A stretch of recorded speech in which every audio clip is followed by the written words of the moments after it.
It's being reported that Nuno Espirito Santo, one time of Wolves, of course, he's more recently out in Saudi Arabia, although that ended after a number of weeks. He's been out there with Al Ittihad, has he not? Nottingham Forest reportedly understood to be in contact with Nuno to potentially become their new head coach. As I say, he left Al Ittihad earlier this year.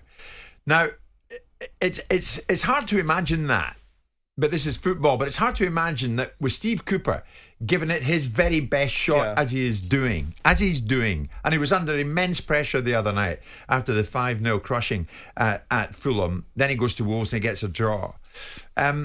It's hard to imagine that a club owner like Marinakis would, behind the scenes, be getting in touch with Nuno saying, "Look, we're thinking of you.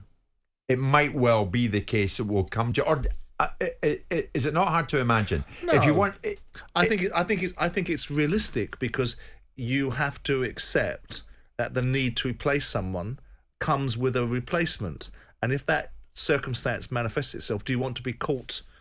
Not have any thought processes about it? Do you want to be caught in a situation where you've got no immediate response to it? That's often the observation and allegation. What I don't feel is necessary, I've never felt was necessary, is why it finds its way into the public domain.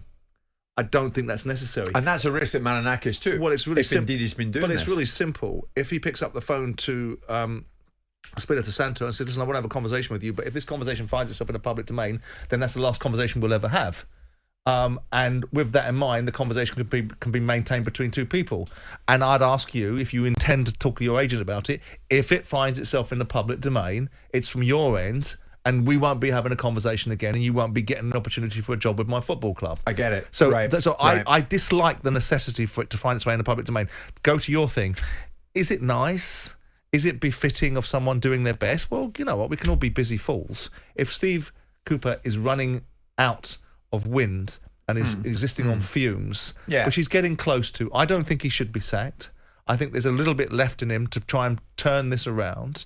You know, he's got Bournemouth, Newcastle and Manchester United coming up over the Christmas period, and I think you look at those games and see what you can get from them. They do look like they're beginning to struggle. He does look like he's beginning to run out of influence. And that's not a reflection of his management criteria. It's a reflection of the modern-day footballer and the modern-day world that we live in, that the days of being able to keep a job for years and years and years and keep their attention for years and years and years and keep the faith of an owner for years and years and years are probably gone. So with that in mind, this is the price on the ticket. You wonder why they're looking at Nuno, though. He lasted 4 months at Tottenham. This is my point. Well, the reasons why they're looking at Nuno is because he's a capable football operator. If they look behind the scenes and find out he's a little bit of a divisive sod, a little bit of a political animal, and creates division inside football clubs, they might reap just what they've sown. Yeah. Because he's not the easiest to manage. Daniel would have taken him on at Spurs for whatever reason, makes no sense to him. I think it's a dreadful appointment. I mean, we're talking about Spurs wanting to be in a football side that steers towards its heritage, and they bring in Espirito Santo. Be honest, that didn't have a clue about how Spurs should play. When you were at Palace, did you ever do what Marinakis is doing now? Listen, I want to speak to you. Keep it between you and I, and if it gets in the public domain, then you and I don't speak again. But I'm thinking about you as taking over at the club soon. Did you do it? Yes. Yeah, I did, yeah. And did it work out? I did, yeah, it did. It worked out that I spoke to a manager in 2003, that I eventually became a manager in 2007. Did it get in the public domain? No. So he kept his end of the bargain, you kept yours? Correct. And it came about? Well, it came about 4 years later because I revisited it. At that time, I couldn't get him. I wanted him. He wasn't ready to come. But the point was, it never found its way into the public domain. Was it not a bit sneaky nonetheless?